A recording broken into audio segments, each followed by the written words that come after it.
iš gabaliukų jis sudėta buvo. Tiesiog atminimui, kad vaikai, kad anūkai pradėjo augti ir kad jie žinotų. O nes pasirodo, kad paaiškėjo, kad jie nieko nežino. Būtent. Man atrodė, kad čia nieko ypatingo nėra, o pasirodo, kad jie nieko nežino, tai aš pradėjau kaupti tą medžiagą ir paskui jie sako, tai ne tik mes, tai kad visi labai nieko nežino, pasirodo, jaunoji karta pasirodo, nelabai žino. Tai va, tai jie pasiūlė įspausdinti, taip jinai ir atsirado. Tai matyt, kaip ir daugelį tų tremties liudijimų, taip ir atsiranda iš noro arba siekio vis dėlto papasakoti tą patį. Nu tai taip, bet jų tų knygų yra labai daug, visgi, kaip aš žiūriu, kaip paskui jau teko pasidomėti. Bet, aišku, kiekvienas likimas yra savotiškas ir bent jau tai giminiai, tai tikrai tai turbūt svarbu. Žinoma, kad svarbu. Ir kaip patirtis rodo, matyti ir ne tik tai giminiai, bet ir platesniam ratui. Nes, žinot, tos patirtys dažnai, bent jau tremtinių šeimų, yra ir savai panašios. Nors unikalios, bet ir irgi panašios. Nes vis tiek daugeliui tie patys išbandymai iš tiesų kliuvo. Dabar priminkite jūs gal savo tremties istoriją. Ar jūs buvote kurios trėmimų bangos, ar 41 metų, ar vėlesnis? Nu, tai vat, apie tai yra kalba, kad aš dabar, kadangi 85-osios metinės, tai dabar pagalvokim, jeigu žmogui buvo, normaliam jau žmogui, kuris supranta viską, jeigu jam buvo 15 metų, tarkim, tai dabar jam 100 turėtų būti. Nu tai keli dabar 100-mečiai mes esam.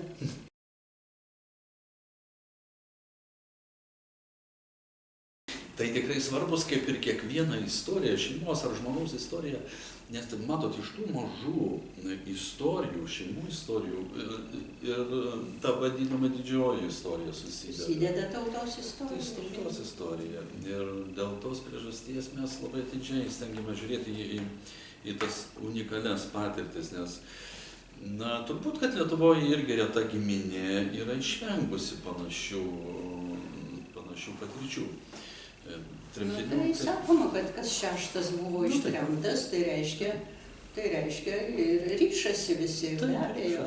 Jeigu ne kiekvieno, tai bent jau giminės rate, tai tikrai tokių patirčių yra. Dabar sakykit, kaip jums gyvi prisiminimai dar iš tų tremties metų? Kartais kalbama, kad tie vaikystės prisiminimai išlieka atminty labai gyvi ir labai, atrodo, lyg vakar buvę. Kaip jūsų atveju?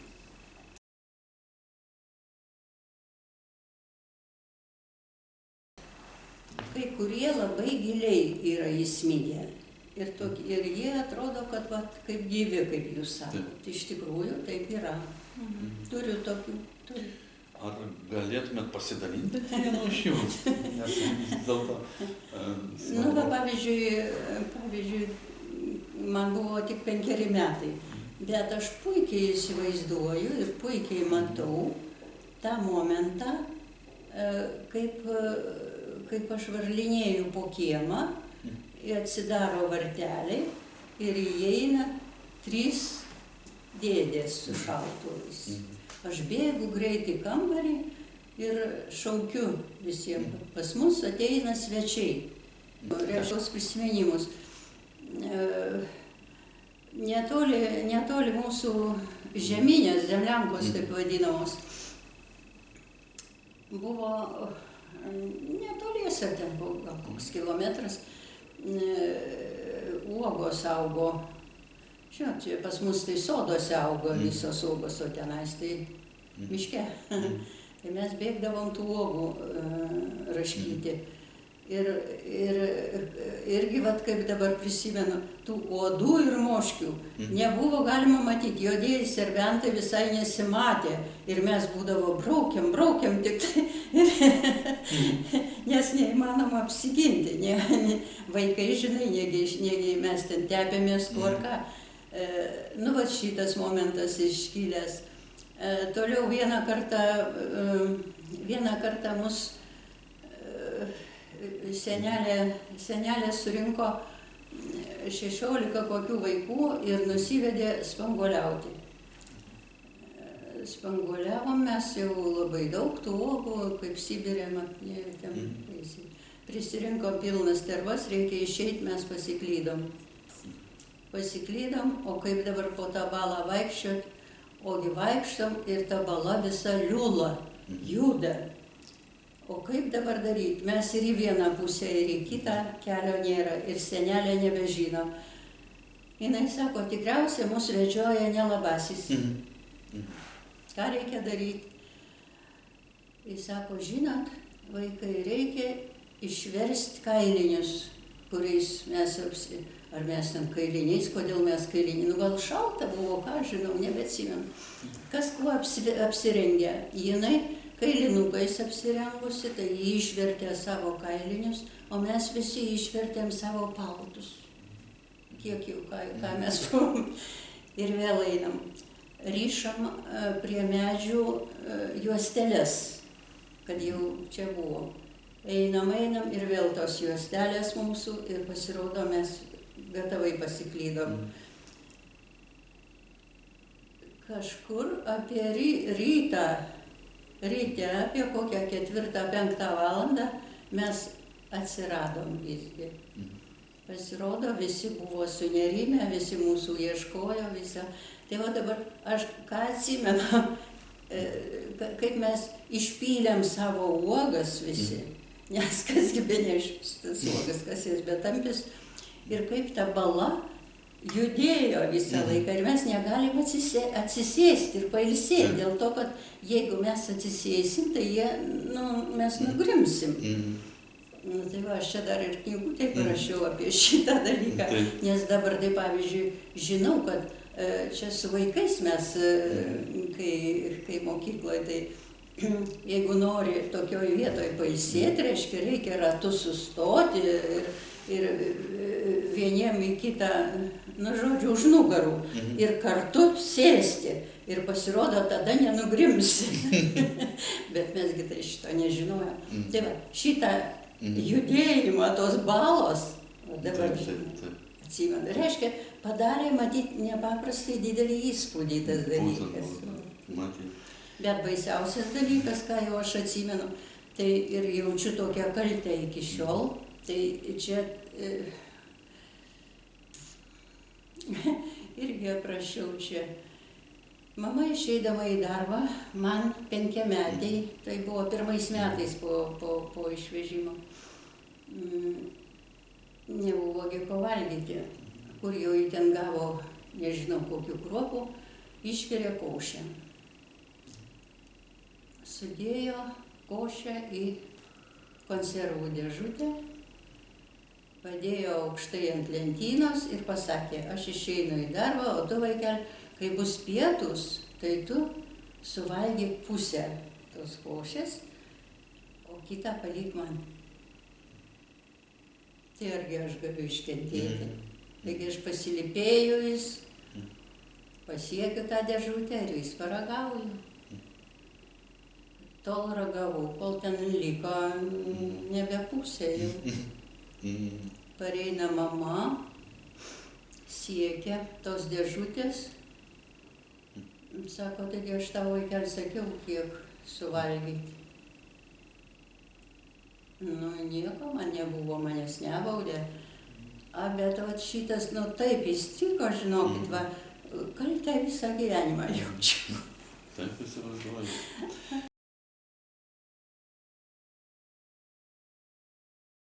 Sakykit dabar, kaip jums vėliau susiklostė likimas, kai jūs tremtyje išbuvote, kiek metų tremtyje? Nu, matot, su tais metais, tai nežinau čia kaip ir skaičiuoti. 47 metais pasklido gandas, kad 16 metų, kuriem dar nėra 16 metų, galima grįžti į Lietuvą. Ir kaip paskui pasirodo, jau specialiai žmonės buvo siųsti ir rinko vaikus ir siuntė į Lietuvą. Iki mūsų niekas nedavažiavo ir mums niekas nepasakė, bet jau mama šitą žinojo ir po ilgų svarstymų nutarė, kad reikia vaikus išleisti. Už 15 kilometrų gyveno tokia moteriškė, su kuria jis sueidavo, ir jos dukra važiavo į Lietuvą. Jai te buvo 16-17 metų. Mama įsiprašė, kad paimtų jį mus su broliuku. Jie paėmė. Ir mes irgi daugybė, nežinau, kiek ten mūsų buvo, lyg 15, lyg 17, aš nežinau. Žodžiu, atseit važiuoja viena šeimyna, kažkaip apiformina. Mano broliukui buvo irgi tada tik 5 metai, gal net nepilni. Ir jisai skaitėsi, kaip jos sūnus vis sėdėdavo ją ant kelių. Nes traukiniuose tikrindavo. Nu, kaip tas buvo apiforminta, irgi neatsimenu, nors jau aišku, jau buvau didelė, jau turėjau jau 11 metų, jau turėčiau atsiminti. Nu, bet irgi ne. Ta kompanija, tai aš atsimenu, bet vat irgi tų visų aplinkybių ne. Tai mes grįžom į Lietuvą. Visi miestelį ėjo žiūrėti mus kaip į stebuklą, už tai, kad mesgi buvom pirmieji, kurie ištremti į Sibirą ir pirmieji grįžom. O paskui jau, kai tie trėmimai buvo sekantis, taigi visi žinojo, ir kur veža, ir ką pasiimti, jau ir kalbos šiek tiek pramokę buvo, o mesgi, kai važiavom, tai nieko, absoliučiai. Įsivaizduokit, kad ateina pas jūs į namus 3 dėdės su šautuvais ir liepia pasiruošti ir išvažiuoti. Tai va. Tai tada čia kiek pabuvus, po Stalino mirties berods, mama pradėjo rašyti, kad jau sukako 16 metų ir jau gaudo vėl tuos pačius vaikus grįžusius ir grąžina per lagerius į Sibirą atgal. Mama rašo, kol nesuėmė, ruoškis ir važiuok atgal.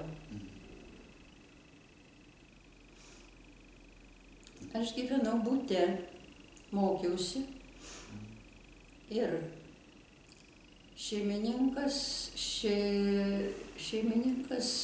buvo milicininkas. Kartą jo žmona pasikvietė mane į kamputį ir sako, apie tave teiravosi organai.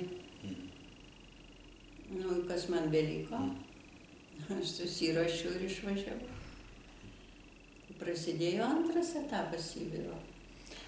Kelinti čia metai buvo? Čia buvo po Stalino mirties. Tai 53. 53 metai. Nuvažiuoju Kazanės stotyje. Reikia kompostiruoti bilietą. Kaip tą padaryti? Eilės milžiniškos. Aš atsisėdau ant savo medinio lagaminuko. Medinio, už tai, kad nebuvogi tada nieko. Senelis kažkur tai rado seną lagaminuką, aš įvežiausi. Atsisėdau aš vidury salės kažkur tai. Suolai visi užimti. Pasirėmiau galvą ir sėdžiu, nes visiškai nežinau, ką daryti. Prie manęs žiūriu, sustoja auliniai batai pakeliu akis, kareivis stovi. Tai su tais batais auliniais. Iz Lietuvai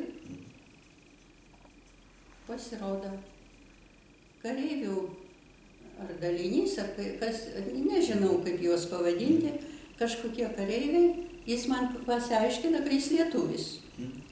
Ir jie važiuoja į Novosibirską.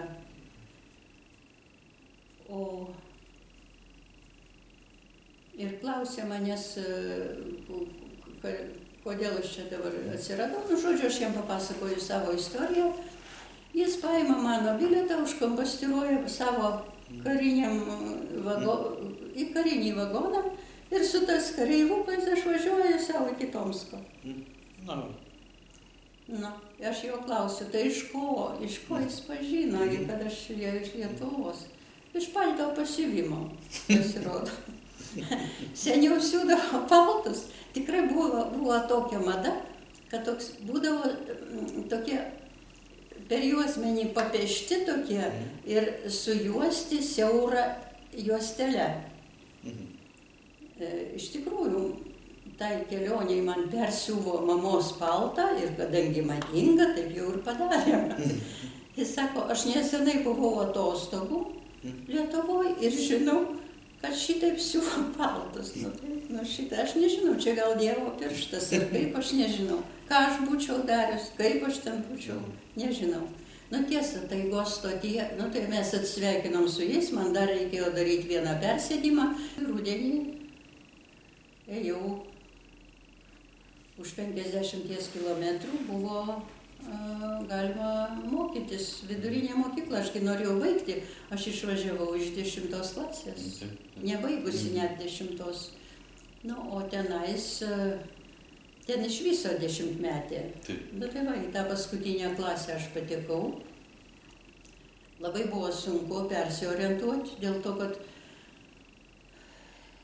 kad rusiškai viskas, nu, viską reikia persiimti, vėl ašgi Lietuvoje jau mokiausi. Tai kai į Lietuvą grįžau po 4 klasių po pradinės mokyklos, tai aišku, irgi buvo labai sunku. Dėl to, kad tai ilgoji, tai trumpoji, tai nosinės reikia, tai nereikia jos užkabinti, kas čia žino, kaip čia daryti. Kol pripratau, nu, o Rusijoje vėl tas pats. Kai sužinai, kad statinys vadinasi perpendikuliar, arba kad įžambinė tai yra hipotenuza, tai irgi dideli dalykai yra. Tai būdavo toks matematikas Ivan Abramovič, jis sakydavo, я тебя, Zakarevich, пересажу в 9 класс. Paskui mes su juo susitaikėm ir viskas gerai buvo. Ne, nu tai jis irgi protingas žmogus, jis mato, kad žmogus, jeigu supranta, bet jis negali išsireikšti, tai jis nustojo kabinėtis prie mane. Ir 56 metais jau leido mus mokytis, važiuoti kur, bet reikėjo gauti iškvietimą. Be iškvietimo negalima, nes komendantūra neleisdavo. Gavau aš tos iškvietimus iš 3 vietų ir pasirinkau pačią trumpiausią, kad po 2 metų jau galima dirbti. O be togi mama sakė, kad Lietuvoje tai gerbiamas buvo kunigas, daktaras ir mokytojas. Tai aš į pedagoginę ėjau. Pasimokiau 2 metus. O kadangi diplomas buvo su pagyrimu, tai išleido be atidirbimo, nebereikėjo atidirbti.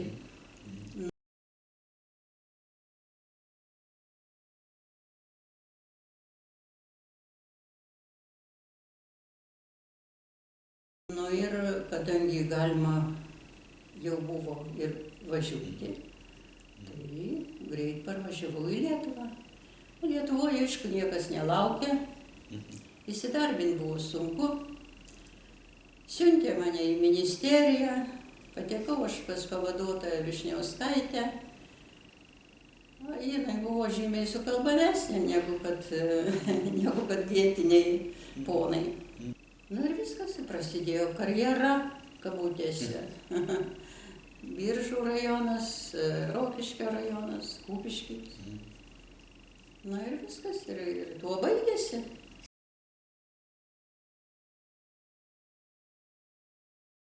Taip susiklostė aplinkybės vienais metais, kuriais jau aš nebeatsimenu. Ar tai 11, ar tai 12, ar tai 10. Na, žodžiu, kažkur tai ten. Kad man teko, kaip va dabar su jumis kalbu, tai taip teko kalbėti su prancūzų istorike Marta Kravė. Jinai atsinešė į butą aparatūrą ir prašė papasakoti istoriją, kadangi jinai vadovavo, o gal ir tebe vadovauja, aš net nežinau dabar, virtualiniam Europos gulagų muziejui. Ir jinai rinko medžiagą būtent tam dalykui. Na, aš jai papasakojau, tai va, pirmoji galbūt ne anūko čia buvo idėja, o jos idėja, kad nebūtinai virtualų, o kad prancūzai ir visos kitos tautos nelabai žino šitų dalykų apie Pabaltijį, tarkim, kad reikėtų pagarsinti tą viską. Nu, ir kaip pagarsinti, kai anūkas jau mokėjo neblogai lietuviškai ir jisai nutarė padėti išversti. Nu, jisai daug padarė, paskui dukra moko, daug metų gyveno. Nu, ir paskui jie ten draugų turi, jie padėjo, nes ne visada atitinka visgi lietuvių kalbai, svetimai kalbai. Taip, žinoma. Dėl to, kad tikrai dėl kai kurių atitikmenų teko ten pasikonsultuoti, bet turi jinai pažįstamų ten ir taip ir išleidom tą knygutę. Labai susidomėjimas buvo tikrai nemažas, reikia pasakyti. Salėje buvo nemažai žmonių.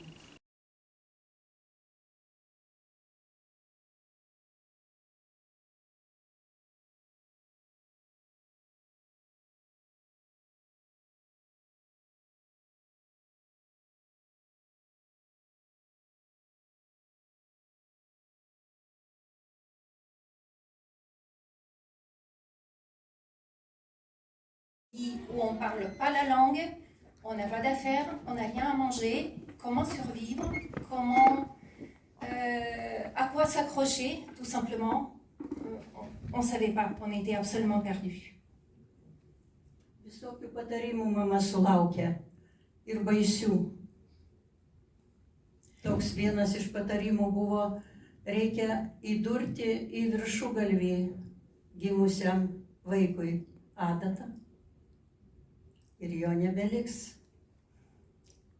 O šeimininkė Rusė, pas kuriuos mes gyvenom, pasakė mamai, Dievas atsiims tą vaiką tada, kai jis panorės, nedrįsk to daryti. Ma maman, quand elle a appris qu'elle était enceinte, elle a eu plein de conseils des personnes qui vivaient sur place. Et un des conseils le plus horrible, c'était à la naissance de ce bébé, il faut planter l'aiguille dans sa fontanelle. Et comme ça on en termine là. Mais la femme russe qui nous avait hébergés, elle a donné le conseil le plus sage. Elle a dit, ce bébé, il est envoyé par le Dieu. C'est au Dieu seul de décider de son destin et de sa survie. Iš vaikystės vaizdų buvo visokių. Nu ką ten iš 5 metų vaiko labai tų vaizdų prisiminsi. Labai dažnai tenka blaškytis. Atrodo, kad mes gulim ant grindų, o ant mūsų iš lubų krinta ištroškusios kraujo blakės.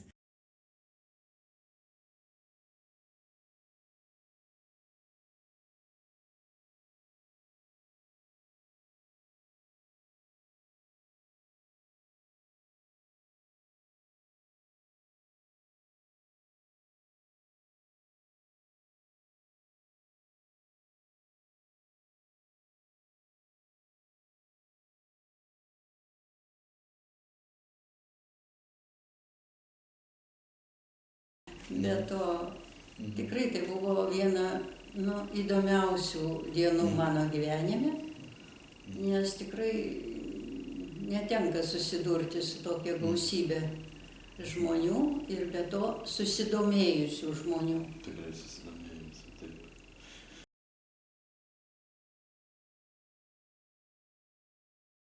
Galima išversti ją į vokiečių kalbą, tarp kitko. Tai nežinau, ar pavyks ar ne, bet aš nesikišu į tuos dalykus, jeigu jinai tvarkės, tai... Manau, kad tas būtų labai reikalingas, nes kaip jūs pati sakote, iš tos patirties knygos pristatymo dar toli gražu nežino tiek, kiek reikėtų apie tremtį, apie mūsų patirtis užsienio šalių žmonės.